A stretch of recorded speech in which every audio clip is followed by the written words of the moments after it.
Magandang gabi po sa inyong lahat. Today is July 24, 2024, araw po ng Miyerkules. Ah, Tuloy-tuloy ang mga pag-ulan sa araw na ito. Pero ngayon, 11:30 na po ng gabi, humupa na ang malalakas na pag-ulan dito sa lugar namin. Umuulan pa rin, paminsan-minsan may mga espasyo na pagitan ng pag-ulan at mahihinang pag-ulan naman na po. Sana magtuloy-tuloy na ito bukas hanggang sa mga susunod na araw. Safe naman po kami kasi ang tirahan namin nasa gilid ng bundok. Pero yung bundok naman po, hindi naman po landslide prone area.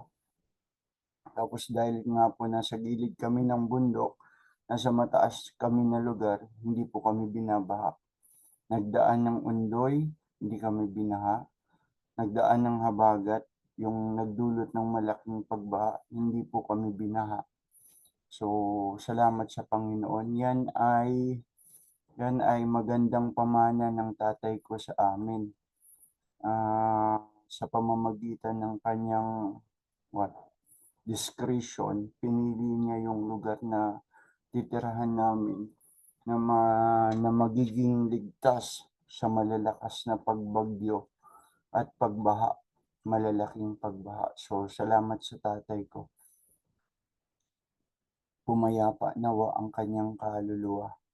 So, tuloy po tayo sa ating pag-aaral sa mga salita ng Diyos. And the usual, ang pag-aaralan po nating salita ng Diyos ngayong gabi ay ang gagamiting ebanghelyo bukas sa ating mga Katolikong simbahan sa Liturgy of the Word. So, simula na po tayo. Share screen si Sir. Ano po ba ang ating ebanghelyo bukas? Wait lang po.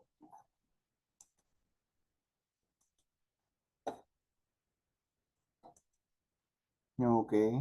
Ito po ang ating ebanghelyo bukas. Ang ating ebanghelyo bukas ay mula sa aklat ni San Mateo, Kabanata 20, mga talata 20 hanggang 28. Simulan na po tayo. Pero bago nga pala tayo magsimula, tayo manalangin. In the name of the Father, and of the Son, and of the Holy Spirit. Amen. Come, Holy Spirit, fill the hearts of thy faithful, and enkindle in us the fires of thy love. Send forth the Spirit, and they shall be created, and they shall renew the face of the earth. Glory be to the Father, and to the Son, and to the Holy Spirit, as it was the beginning, is now, and ever shall be, world without end. Amen. In the name of the Father, the Son, the Holy Spirit. Amen. Salamat po sa inyong pakikiisa sa ating pananalangin. Simulan na po tayo ang pagpapahayag ng mabuting balita ng Panginoong Hesukristo ayon kay San Mateo. Lumapit kay Jesus ang asawa ni Zebedeo kasama ang dalawa niyang anak na lalaki. Lumuhod siya sa harapan ni Jesus upang sabihin ang kanyang kahilingan. Ano ang gusto mo? Tanong ni Jesus. Sumagot siya, kapag naghahari na po kayo, paupuin po ninyo sa inyong tabi ang dalawa kong anak, isa sa kanan at isa sa kaliwa. Hindi ninyo nalalaman ang inyong hinihingi, sabi ni Jesus sa kanila. Kaya ba ninyong tiisin ang hirap na malapit ko ng danasin? Opo, tugon nila. At sinabi ni Jesus, daranasin nga ninyo ang hirap na titiisin ko. Ngunit wala sa akin ang pagpapasya kung sino ang mauupo sa aking kanan at sa aking kaliwa. Ang mga upuang iyo'y para sa pinaglalaanan ng aking Ama. Nang marinig ito ng 10 alagad, nagalit sila sa magkapatid. Dahil dito, pinalapit ni Jesus ang kanyang mga alagad at sinabi sa kanila, alam ninyo na ang mga pinuno ng mga hentil ay itinataas ang kanilang sarili bilang mga Panginoon sa kanila, at ang kagustuhan ng mga nasa kapangyarihan ang siyang nasusunod. Hindi ganyan ang dapat umiral sa inyo. Sa halip, kung nais ninyong maging dakila, dapat kayong maging lingkod sa iba, at kung sino man sa inyo ang nagnanais maging una ay dapat maging alipin ninyo, sapagkat maging ang anak ng tao ay naparito hindi upang paglingkuran, kundi upang maglingkod at ialay ang kanyang buhay sa ikatutubos ng marami. Ang mabuting balita ng ating kaligtasan. Pinupuri ka namin, Panginoong Hesukristo.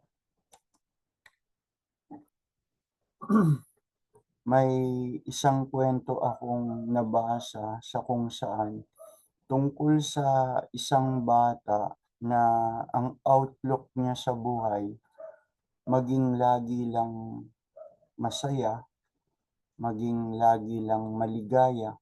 So gusto niyang laging nakangiti, gusto niyang laging nakatawa. Basta masaya lang siya. And then, nabalitaan niya ang karunungan ng isang matanda sa kanilang lugar. Okay. Nabalitaan niya ang karunungan ng isang matanda sa kanilang lugar. And so, napagdesisyonan nitong bata na puntahan yung matandang yon at kausapin. Meron lang siyang itatanong. So, pinuntahan nga ng bata yung matanda. Na magkita sila, ang tinanong ng bata, Lolo, ang gusto ko po lamang ay laging maging masaya. Gusto ko po lang laging nakangiti, gusto ko lang pong laging nakatawa. Ang tanong ko po sa inyo, ang gusto ko pong malaman, ang tanong ko, anong bagay ba ang nakapagnanakaw ng tuwa o kaligayahan sa tao? So, hindi agad sumagot yung matanda. Madali sanang sagutin na mga kabiguan.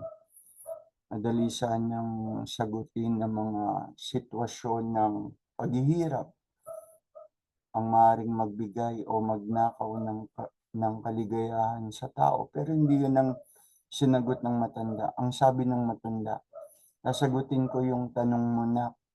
Okay, sasagutin ko yung tanong mo. Pero nak, bago ko sagutin yung tanong mo, may pagagawa ako sa'yo.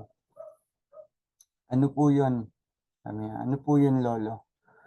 Mayroon akong isang malaking drum na ipunan ng tubig sa yard sa harap ng bahay.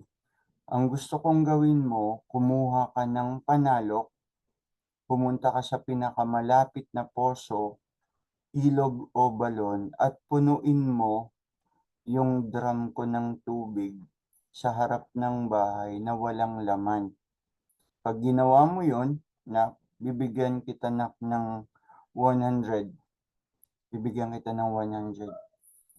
So, yung bata natuwa dun sa sinabi ng matanda, dun sa ipinagagawa ng matanda. Hindi dahil mahihirapan siya, kundi kikita siya, 100. So, sa isip ng bata, napakalaki na yon at meron na siyang mga mabibili dun sa 100. So, ang ginawa niya, kumuha nga siya ng panalok, pumunta siya sa pinakamalapit na balon, at pinuno niya ng tubig yung drum ng matanda doon sa harapan ng bahay. Nung mapuno niya yung drum, nagbalik siya doon sa matanda ng masaya. Sabi niya, Lolo, napuno ko na po yung walang laman na drum ng tubig sa harap ng bahay niyo. Sabi ng matanda, ay nak, nakalimutan ko, meron pa palang isang malaking drum, okay, nalalagyan ng tubig sa likod ng bahay ko. Wala din siyang laman. Huwag kang mag-alala, yung una mong napunong drum, bibigyan kita doon ng 100. Yung drum naman na nasa likod ng bahay ko, bibigyan uli kita ng 100 'pag napuno mo ng tubig." So, natuwa uli yung bata, sabi ng bata, 200, malaking pera na yun at marami na akong mabibili." Yung isip-isip nung bata. So, kinuha niya uli yung kanyang panalok, pumunta uli siya sa balon at inigiban ng tubig yung drum dun sa likod ng bahay ng matanda. Napuno niya uli yung drum ng tubig. So, tuwang-tuwa siya, nagbalik siya dun sa matanda. Sabi niya, "Lolo, napuno ko na po yung drum ng tubig sa harapan ng bahay mo at sa likod ng bahay mo, yung drum ng tubig sa likod ng bahay mo." Sabi niya, sabi ng matanda, "Ay nak, nakalimutan ko. Meron pa palang isang drum, malaking drum ng tubig na wala ding laman sa loob ng bahay, sa may palikuran, sa may bathroom. Gusto ko rin punuin mo yun ng tubig." Okay. "Wag kang mag-alala, yung una mong napunong drum, gagawin ko, bibigyan nga kita dun ng 100. Yung drum naman na sa likod bahay na napuno mo, bibigyan kita of another 100. At kapag napuno mo yung drum na nasa loob ng bahay, sa may palikuran, sa bathroom, 'pag napuno mo din yun, bibigyan uli kitang 100. Will be, yun ay magiging 300 na." So yung bata, tuwang-tuwa uli. Sabi niya, "Malaking pera, malaking pera." Yun yung nasa isip niya, marami na talaga akong mabibili dun sa 300. So tuwang-tuwa yung bata, kinuha uli yung panalok niya at nagsimulang punuin yung drum ng tubig na walang laman dun sa bathroom ng matanda, dun sa palikuran sa loob ng bahay. Nang mapuno ng bata yung lahat ng 3 drum, tuwang-tuwa talaga siya kahit pagod na pagod. At pinuntahan niya na muli yung matanda. Sabi niya, "Lolo, napuno ko yung mga drum ng tubig. Napuno ko yung drum, okay, ng tubig sa harapan ng bahay. Napuno ko ng tubig yung drum sa likod bahay mo. At napuno ko ng tubig yung drum sa loob ng bahay mo, yung nasa bathroom. Kukunin ko na po ang 300." Sabi ng matanda, "Nak, totoo niyan eh, wala akong pera eh. Hindi ko maibibigay sa'yo yung naipangako kong 300." Bumagsak yung balikat ng bata at kitang-kita sa mukha niya yung kalungkutan. Nang makita ito ng matanda, bigla niyang tinapik yung balikat ng bata. Sabi niya, "Nak, hindi ako nagsasabi ng totoo. Ang totoo niyan, mababayaran kita dun sa sinabi ko sa'yo, sa ipinangako kong 300. Kapag puno mo ng tubig sa lahat ng drum ng tubig ko, maibibigay ko sa'yo yung 300. Ipinagawa ko lang yun sa'yo at sinabi ko lang sa'yo na nagsinungaling ako nung una na hindi naman totoo para matutunan mo kung ano talaga ang sagot ko dun sa tanong mo. Ang tanong mo, anong bagay ang nakapagnanakaw ng katuwaan o kaligayahan?" Ang nakapagnanakaw ng katuwaan at kaligayahan, anak, is yung false hopes. False hopes and expectations. Expectations. Umasa ka nung una na may ibibigay ako sa iyong kabayaran doon sa mga pinagawa ko sa iyo. At natuwa ka. Pero nung sinabi kong wala akong maibibigay, nalungkot ka. Doon ay dahil masyado kang umasa. Masyado kang nagkaroon ng expectations. So yan ang isang nakapagnanakaw sa kaligayahan ng tao. Expectations. Kapag ang expectations mo hindi na-meet, mabibigyan ka ng kalungkutan. Okay? Hindi ka magkakaroon ng kaligayahan o katuwaan. Expectations. Hindi ko alam kung totoo yung kwento, mga kapatid, pero nabasa ko lang. English siya, tapos medyo tinwist ko lang. Ginawa kong Tagalog. Okay, hindi po akin yung kwento. The story is not mine. Pero tama yung kwento. no? Tama yung mensahe ng kwento. May mga inaasahan tayo, may mga expectations tayo na kapag hindi na-meet, yun ang nagiging dahilan ng ating kalungkutan. Anong relasyon niyan sa ebanghelyong ating pinag-aaralan? Ang relasyon niyan sa ebanghelyong ating pinag-aaralan, maaaring yung ina, yung asawa ni Zebedeo, na ina, okay? Yung asawa ni Zebedeo, yung ina ng dalawang alagad ni Jesus, asawa ni Zebedeo, mga anak ni Zebedeo, si Santiago at si San Juan. Yung ina, probably perhaps at the back of her mind, umasa siya. Nagkaroon siya ng expectations. Tapos kung, halimbawa, kung babasahin ko ang isip niya, maaaring inisip niya, dahil ang mga anak ko, Panginoon, ay sumunod sa iyo. Dahil, Panginoon, ang mga anak ko ay naniwala sa iyo. Dahil, Panginoon ko, ang mga anak ko ay umasa sa iyo. Dapat lang silang gantimpalaan. Probably, yun ang naglalaro sa isip ng nanay ni San Juan at ni Santiago. Okay, ni San Santiago, Saint James and Saint John. So, expectations. Alam nyo, wag nating isasalalay ang ating mga pag-asa at expectation sa tao. Yung expectations ng nanay ni Santiago at ni San Juan, hindi naman sa tao siya nagbigay expectation sa Panginoon. Hindi naman siya binigo ng Panginoon. Ang sinabi ng Panginoon, wala sa akin ang pagpapasya dun sa pagbibigay ng gantimpala sa mga anak mo na mga alagad ko, kay San Juan at kay San Santiago. Wala sa akin ang pagpapasya, kundi iyon ay nasa pinaglalaanan ng Ama. Okay?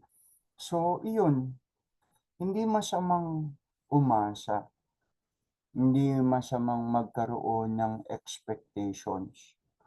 Pero yung ating mga pag-asa, yung ating mga expectations, huwag nating isasalalay ng todo-todo sa tao. Bagamat yung expectations ng ina, ina ni San Juan at ni Santiago, isinalalay niya sa Panginoon. Ang aral, yung expectations naman, huwag nating isasalalay ng todo-todo sa tao. Kasi ang tao, imperpekto. Magkakaroon yan ng mga kasalanan. Meron niyang mga kahinaan. Magkakaroon yan ng mga pagkukulang. At kapag isinalalay natin ang ating mga expectations o pag-asa sa tao at nagkaroon sila ng kasalanan o pagkukulang, kabiguan yun na magdudulot sa atin ng kalungkutan. Ganito, para mas malinaw yung paliwanag. Halimbawa, taong simbahan ka. Naniniwala ka doon sa parish priest nyo. Naniniwala ka, bilib na bilib ka sa mga sinasabi ng parish priest nyo. Bilib na bilib ka doon sa mga ginagawa ng parish priest nyo. Hindi lang sinasabi. Ina-idolize mo na ng todo-todo yung parish priest nyo. Okay? Isinasalalay mo na sa kanya ang lahat ng expectations mo for the best. Tapos, nagkamali yung pari. Nakagawa yung pari ng skandalo. Okay? So, dahil nakagawa siya ng pagkakamali, nakagawa siya ng kasalanan, dahil sa kanyang mga kahinaan, ano na? Lalayas ka na sa simbahan. Lalayas ka na sa simbahan dahil nabigo ka doon sa pari na halos inidolize mo na sa kanyang mga sinasabi't ginagawa. Ganon din sa magkakaibigan. Pinangakuan ka ng kaibigan mo tungkol sa isang bagay, tapos ang nangyari, hindi natupad ng kaibigan mo. So ano na, tatapusin niyo na ang pagkakaibigan niyo? Tatapusin mo na? So mali, mali.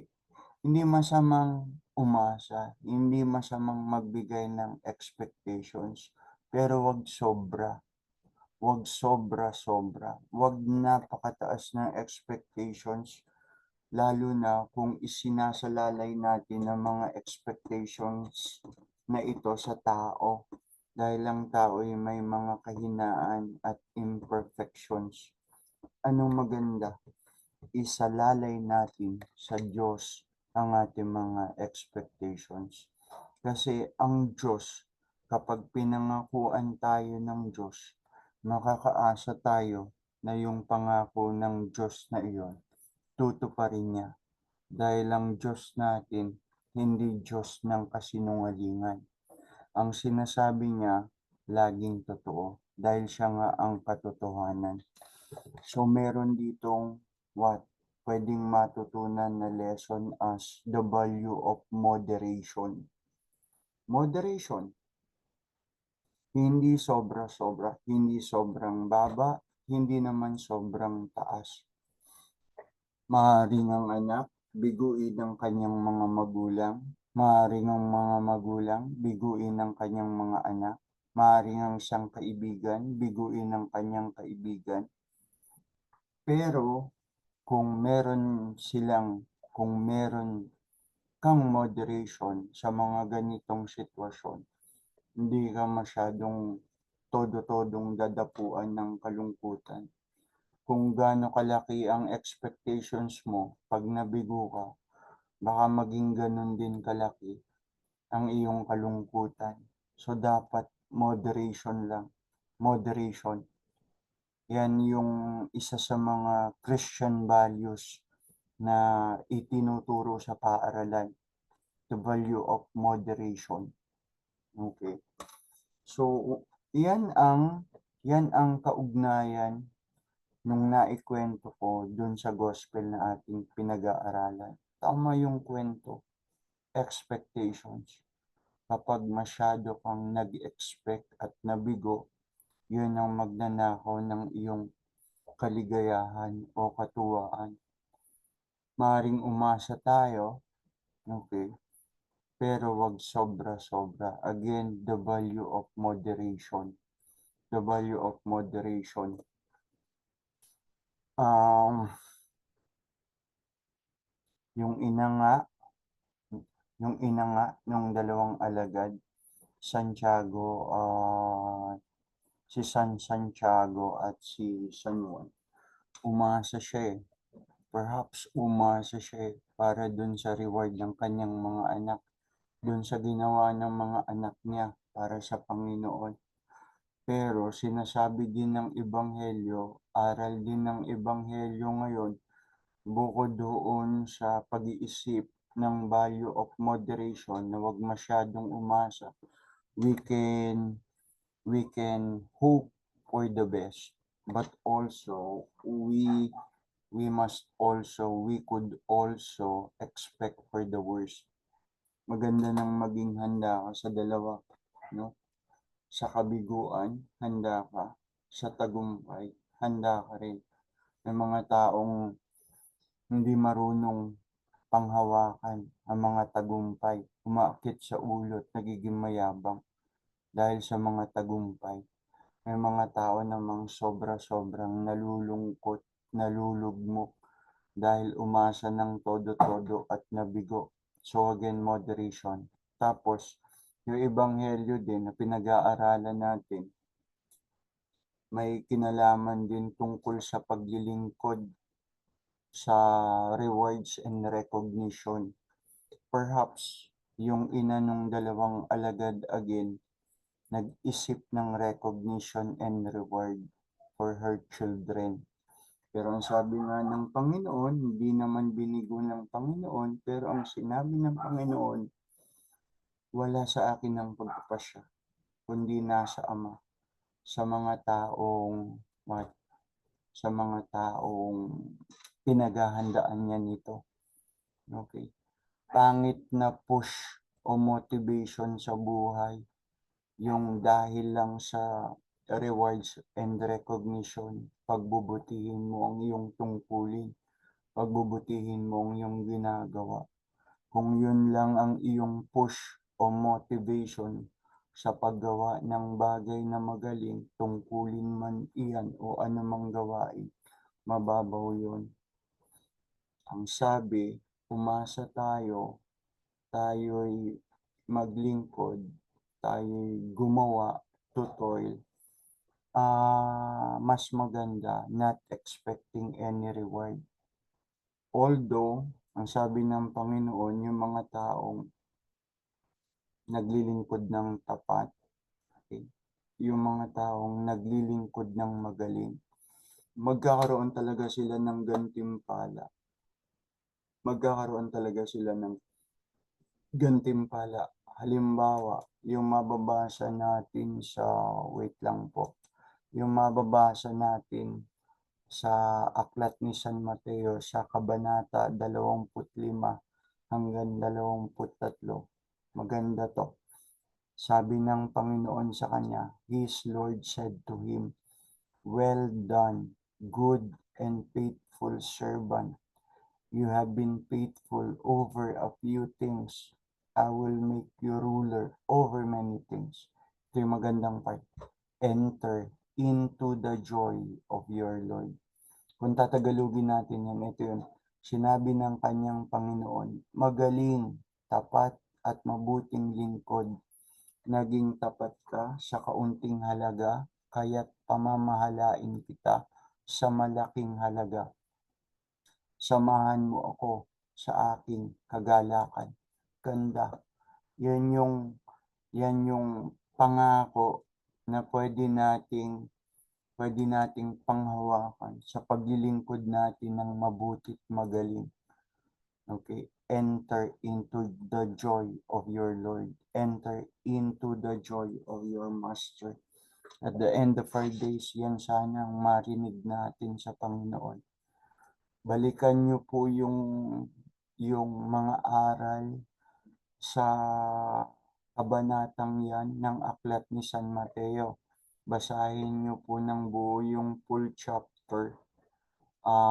Chapter 25, Saint Matthew. Saint Matthew. Matthew chapter 25. Mateo kabanata 25. Basahin niyo po ng buo. Hindi lang yung talata 23 na nasabi ko. Para maintindihan natin ano mga pwede nating tanggapin mula sa Panginoon. Kapag iyan isinalalay natin sa Panginoon, pinanghawakan natin ang salitang yan, mangyayari yan. Dahil ang ating expectations nasa Diyos, hindi nasa isang taong mahina, maaaring magkamalit, magkasala. Again, moderation. Paglilingkod ng tapat, paglilingkod ng magaling at tapat, nang walang inaasahang kapalit. Ngunit isipin natin na may pangako nga talaga sa mga paglilingkod na tapat at magaling. Ang sinasabi ng Panginoon at the end of the day, sasabihin niya, "Come, well done, good and faithful servant. Enter into the joy of your Master." Yan sana ang ating marinig, ang atin sanang matanggap sa katapusan ng ating buhay, pagharap sa Panginoon. So, masyado nang maraming nasabi.